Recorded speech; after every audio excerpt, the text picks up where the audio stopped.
Hot న్యూస్గా మారిన junior రాజకీయం. Junior NTR తన జీవితం చివరి వరకు తన తాత స్థాపించిన తెలుగుదేశం పార్టీలోనే ఉంటాను అని ఇప్పటికీ అనేకసార్లు చెప్పాడు. అయినా జూనియర్ మాత్రం ఏదో ఒక రోజున వేరే పార్టీలో చేరతాడని, లేదంటే స్వయంగా మరో పొలిటికల్ పార్టీ పెడతాడు అంటూ ఇప్పటికే అనేకసార్లు మీడియాలో వార్తలు హడావిడి చేశాయి. అయితే జూనియర్ తన నిజ జీవితంలో నిజంగా పొలిటికల్ పార్టీ పెడతాడో లేదో తెలియదు కానీ తనపై వచ్చిన రూమర్లను జై లవకుశ సినిమాలో నిజం చేస్తున్నాడు.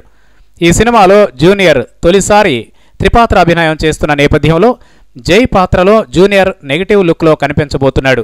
ఇప్పటికే ఈ పాత్రకు సంబంధించిన టీజర్ తారక్ అభిమానులకు విపరీతంగా నచ్చింది.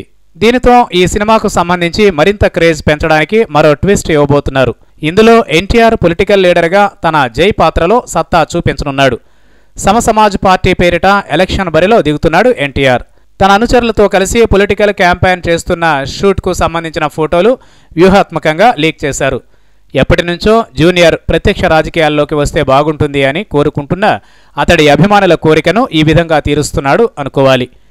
దసరా రేస్ను టార్గెట్ చేస్తూ దసరాకు ఒక వారం రోజుల ముందే విడుదల కాబోతున్న ఈ సినిమా ద్వారా అత్యంత భారీ కలెక్షన్స్ రాబట్టాలని ఈ సినిమాలో జూనియర్ నటిస్తున్న 3 పాత్రలకు 3 వైవిధ్యమైన నటనను చూపెడుతూ చాలా కష్టపడుతున్నాడని ఇప్పటికే వార్తలు సందడి చేస్తున్నాయి.